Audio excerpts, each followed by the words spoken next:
Hey everyone, welcome to episode 2 of Otome Shimai. I'm Vki. And I'm Vka. And we are sisters who play Otome Games. So, at the beginning of every podcast, we have decided that we are going to talk about who we are doing every week. So, yes. Vka. Who are we doing this week? Who am I doing this week? Who are you doing this week? Okay, so I think at for our first episode, I was talking about how I was doing Color Times Malice. Mm-hmm. And I have started Shiraishi's route. Uh-huh. And I will be honest, I'm into it, but also really not into it because he is super annoying. And I don't know where this is going to go. I've just gotten to the middle of the route, and that's kind of where I am. That's who I'm doing this week. So you like it because it's plot heavy, but you think he's really annoying. Exactly. Okay. Exactly. That makes sense. What about you? What about you, Vicky? Who are you doing this week? Who am I doing this week? I recently started a new route in Ikemen Sengoku. I started Shingen's route, and I haven't gone too far into it yet because he is so goddamn cheesy. And to the point where it just makes me cringe, like, who the hell is this dude? I'll have to look up some lines that he says and tell them to you guys because he's so cheesy. It drives me nuts. Is it like where you go to a bar and then someone comes to pick up on you and they give you a really bad one-liner and you're like, no, absolutely not. Yeah, it's like that, except for the fact that everything he says is the bad one-liner, and he's an extremely attractive man. So the MC in Ikemen Sengoku is just like, everything he says is terrible, but oh my god, I want to do him so bad. So that's who I'm doing this week. Okay, I can't wait to see those one-liners. Yeah, I will have to send them to you. Share them with us. I will.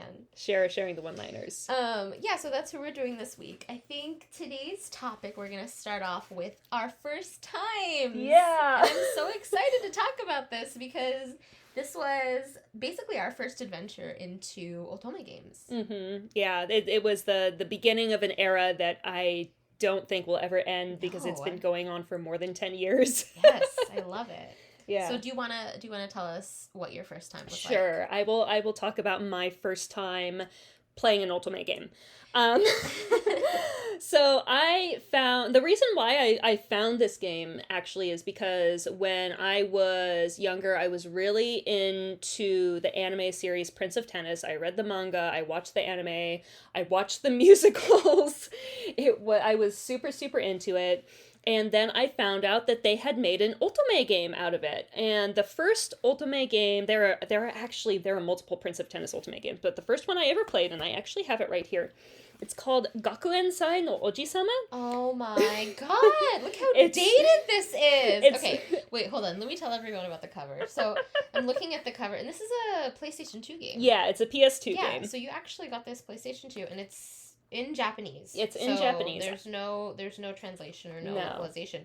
I'm gonna open it up and take a look. It's got this. I don't know. Are they teenagers in this game? How old are the characters? They're in middle school. Oh, okay. So they're in middle school guys. Yeah. And I played this in 2007, if that gives you guys an idea of how long ago I played this game. It was in 2007. So basically what the cover looks like is this guy. He must be the main guy. Yeah, that's the main guy. In a white baseball cap. He's looking at you like, hey, I want to be your boyfriend. He's like 12 or 13 years old. Lovely. And then a whole bunch of other guys with shiny sparklies and kira in the background. And the entire background is pink roses. Like, this is obviously... It's really dated. Prototypical Otome made for girls. Yeah. So that's super exciting. It looks super cheesy, but tell me about it. Tell us a lot. Okay, so number one, so for those of you who don't know, Prince of Tennis, it's about a group of middle schoolers who are on a tennis team, and it's about all of the other teams that they play against. And so in this one, I think there are, actually let me count, 1, 2, 3, 4, 5, 6, 7. There are 7 different tennis teams. God. And the plot is that you go to one of the schools that has this tennis team, and you're having like an school festival. Gakuensai means school festival. So Gakuensai no Oujisama means Prince of the School Festival. And so you get to choose which school you go to, and you are in charge of helping the tennis team, like, do whatever they're planning on doing for the school festival. And it takes place over the course of 2 weeks, and you end up, like, dating one of the guys from the tennis team. Oh, so you're not dating your way through 7 tennis teams. You're dating one of each of the 7 tennis guys. Yes, one at a time. One at a time. But it's really interesting because the way it's set up, I think, is fairly unique, and most of the Prince of Tennis Otome games are set up like this. And what it is there are different maps in, like, there's the place that you're doing the school festival, and there are different, like, mini maps, and you have to, like, go and stalk the guy you're going after, and you find him on the mini map, and you go and talk to him, and you have a little, like, interaction with him, and you get to, like, answer a question, and if you answer the question right, then, like, your love points go up, and this sparkly thing goes and your love points go up. And so there are mini games too, like, you have to play little mini games. But is this a stat raising game? This is not a stat raising game. But what basically you spend these 2 weeks, like, stalking this guy.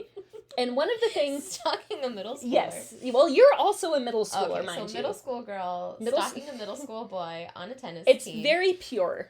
So, this is a very pure game. In fact, I think in the entire game, there's one time when you, like, one of the characters, like, kisses, like, her at the end, but that's only one out of, like, 30 LIs in this game. But one of the things that I thought was really interesting and that made it kind of, like, difficult to play is that you can't only talk to the guy you're going after, you have to talk to the other guys too, because it's you basically like have to get your in with his friends. No, not like that. You have, like, in each turn, you have to talk to, like, 3 different guys. And so you don't have the choice of only talking to one guy. Like, you're forced to talk to other people too. Interesting. But... So how does it work? You, like, can only get the love points with the one that you're going after, and you have to give the other ones the wrong answer?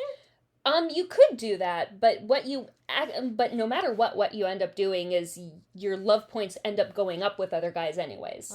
And there are certain guys where if you're going after them, if you talk to another guy on the same map as them, they'll get jealous and your love points will go down with them. Oh my gosh.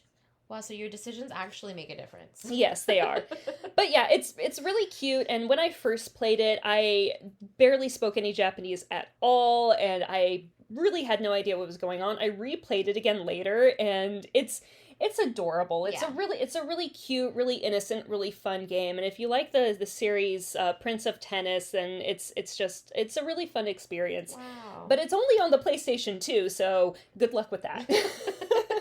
I mean, it looks like it's really innocent. It looks like it's like I cannot explain to you all exactly how many pink flowers I'm looking at. Like, so many pink flowers. So many pink flowers. It's ridiculous. Yeah. But yeah, it looks like a lot of fun. It looks like a good starter. Like, no murder. No danger. There was some danger. Oh, really? Yeah, there was some danger. There are situations where, like, the guy that you're going after will, like, save you from another guy hitting on you. And there's one situation where, like, you end up getting close to the guy and then his fangirls get mad at you and, like, try to, like, push, like, some lumber over onto you and he saves you and it's all romantic and he has to, like, tell his fangirls off. It's very tropey. It's a very tropey game. Yeah. That's so cute. Yeah, so that is my first Otome game, Gakuensai no Oujisama, on the PlayStation 2. Nice. Yeah. So, Vka, what about you? When was your first time? So, I will say that this style, at least the Prince of Tennis style Otome games, isn't really fitting my aesthetic. Because when I first started playing Otome games, it was, like, much later. You said you played that in 2006? Yeah. So mine wasn't until, like, 2010, 2010. Oh, no. Actually, I think my first Otome game was after college? I think it was... Or during college? I don't remember. Did you say 2013? 2013? Yeah. Something like that. And you had already been playing Otome Games for a while, Yeah. and I kind of got interested because they were starting to do more localization of like popular titles that you hear of from Japan. And so I decided that I really wanted to play Hakuoki, the Stories of Shinsengumi, which was the Hakuoki. localization of Demon of the Fleeing Blossom. And I think you were playing it at the time, or you had played it before me, something like that. Yeah, I had played it, and I was like, this is a really good game, and then it got localized. Yes, and then it got localized. So when it got localized, like, I was with my boyfriend, and at the time he had bought me the, like, special edition box set. I was so excited to receive that, because it's this, like, huge box set, and it comes with, like, these little cute accessories, comes with, a little comb, comes with, I don't even know, like, a little hairpin. It's just very, like, aesthetically pleasing Your type items. of thing. My type of thing, I suppose. And so I was really excited to play because I could also play it in English, in a language I know.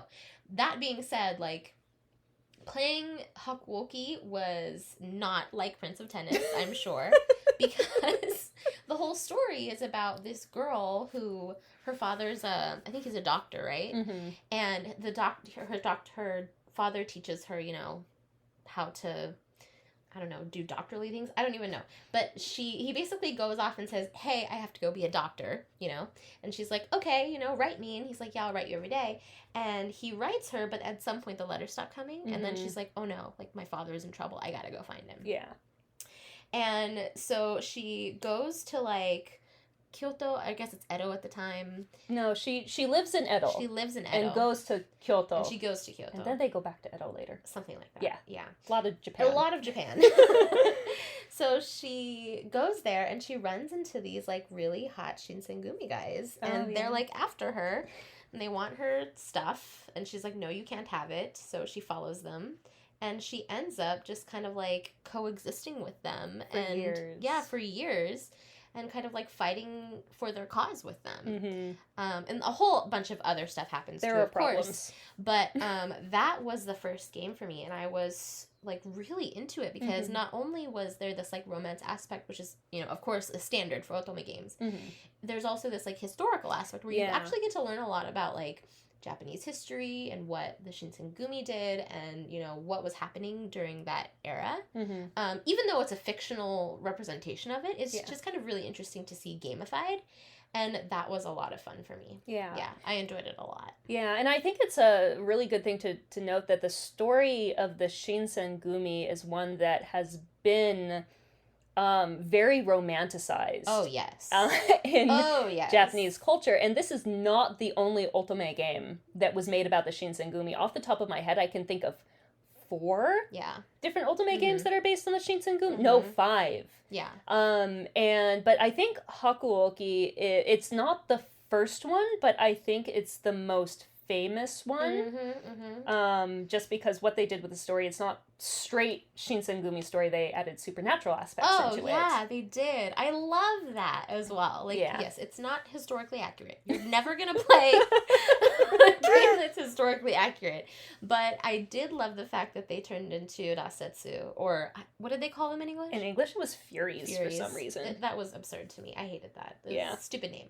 But that they turned into basically like these blood-hungering monsters, but they were like still sexy, super sexy.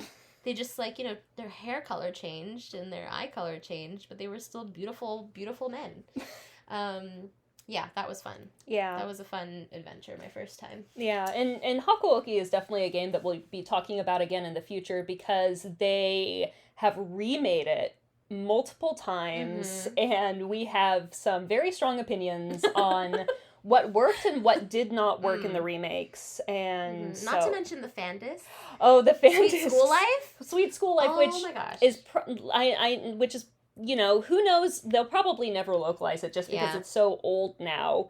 But there was a live action drama. There was a live action drama. There was an anime. Yeah, they so basically the premise of Sweet School Life is you take the stories of the Shinsengumi, the men and Chizuru from the main, who's the MC, and you kind of port them into everyday Japanese life. Like they go to high school. They like are students and teachers, which weirded me out a little bit. Kind of interesting. Yeah, don't date your teacher, guys.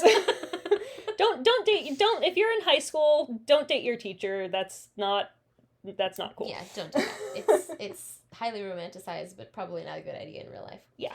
But yeah, and it was so fun to kind of watch and play through, because you're like, these characters don't fit this time era, but their personalities are pretty much the same. Yeah. I think they did a good job. Good job putting people in roles. I thought it was something that I found really interesting was that in Hakuoki, you know, most of these characters are based on people who were real life people, members of the Shinsengumi. The Shinsengumi was an actual military group in Japan.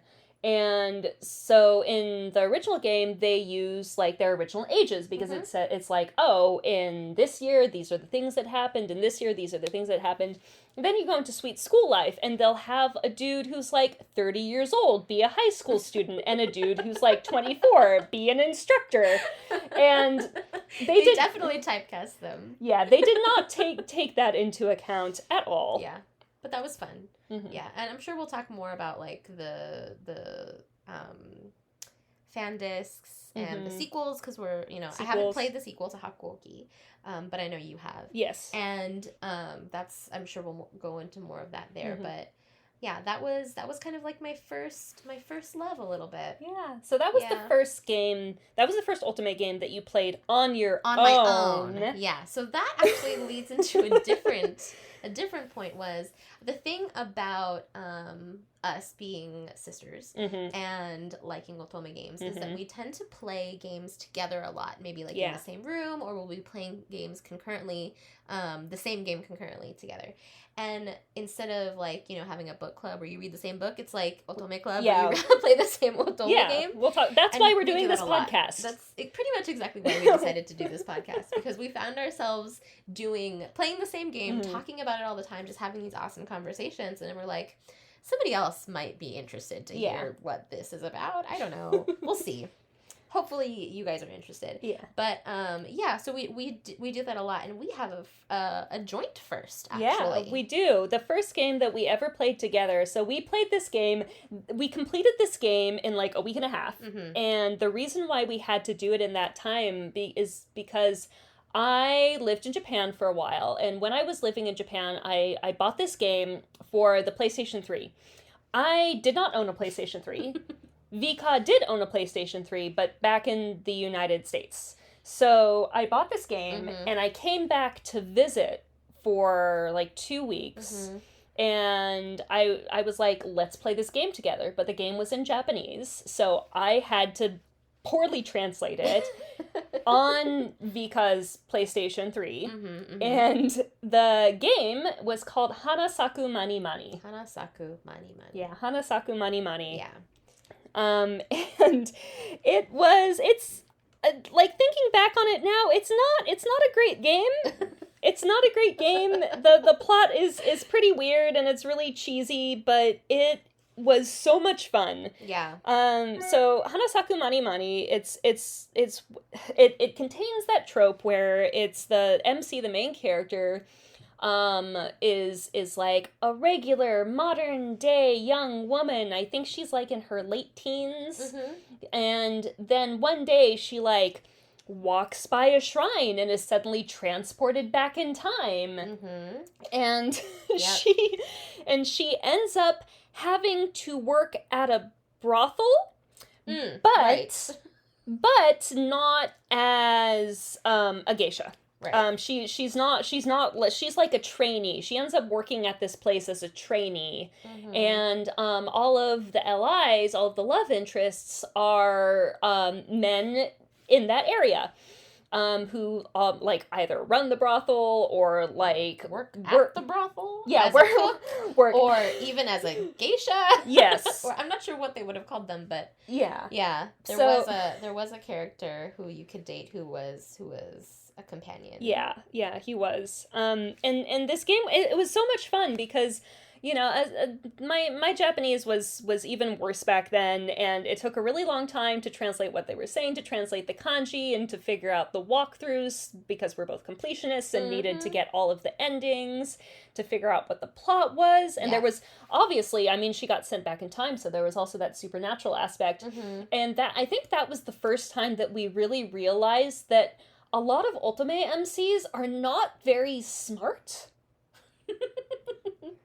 She was a sweet character. She was a sweet character, but she also did a lot of things that she was explicitly told not to do.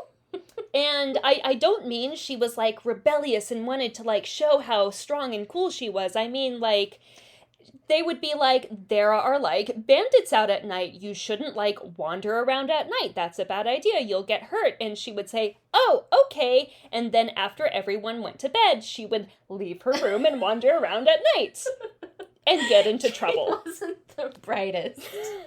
I agree. She definitely needed the allies' support to make it through that time period. Yeah, but even the allies weren't that smart. I mean, I remember, and I'm not gonna say which character it was, because it's really spoilery, even though this game came out a really long time ago. There's one character who has tuberculosis. Yes. And this, by the way, this is a really common theme in Otome games. Well, it's historically accurate. Yeah, during lots that of tuberculosis. Era, tuberculosis was a big problem. Yes, it was a big problem. Therefore, you will run into it in a lot of games. Yeah. So a character had tuberculosis, and she had a romance with this character. And she, like, basically, they want to go have sexy time. And he's like, oh, no, you can't do that because you'll get tuberculosis. And her response is, don't worry, I won't get tuberculosis. And he goes, oh, really? Okay. And then they sleep together.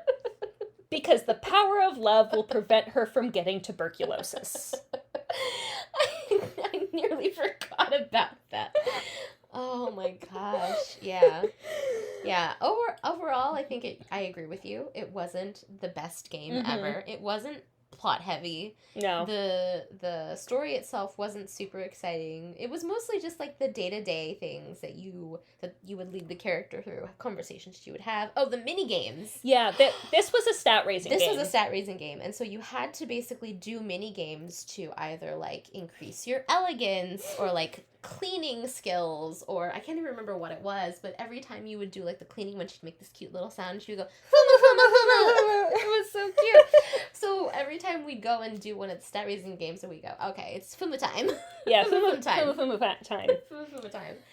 It was a lot of fun, and we did this together in the span of a week and a half. Yeah, said? a week and a half. Yeah. So I would come to Vka's room, like, almost every night. And we would you play. Stayed over a couple nights. Yeah, and we would play until like 2 or 3 a.m. Yeah. And then, like, I was staying with our parents, and she was living elsewhere, and I would take, like, an hour and a half to drive home at 2 a.m., and thinking back on it, that probably wasn't the safest decision, but it did let us complete Hanasaku Mani Mani. Yeah, this was back in our youth. Yeah, our youth. But yeah, that was a fun experience. And I think that experience has just driven us to continue to play and, like, share with each other as well. Because whenever you're interested in a new game, I'm like, oh, God, I want to play something too. I want to, like, live that experience as well and share with you. So, you know, a lot of what we're doing here and what we're sharing with everyone here is basically just sharing that experience and hoping that it's fun for more than just us. Yeah, exactly. Because it is. Otome games are so much more fun when you have someone to talk to. Yeah. And it's not even in a serious way. A lot of it just comes from joking around and being ridiculous. Because the games are kind of ridiculous. They're so ridiculous. And wonderful. And ridiculous. And really, yes, exactly. So there you go. I think that was, you know, a good discussion for what our first times were like. Yeah. We had our own first times, and we had our first time together. That's so weird. That's so weird. Yeah, that's so creepy. No. I'm going to pretend I didn't say that. Yeah, you didn't say that. Yeah, I didn't say that. Erase that from memory. So anyways, Yeah, thanks guys again for listening. This was fun, and I really hope that you enjoyed listening to us talk about our first times. If you play Otome Games, please let us know what your first times were, or if you have any more questions about the games that we talked about. Yep. Thanks for joining us. Thank you. We'll talk to you guys later. Bye. Bye.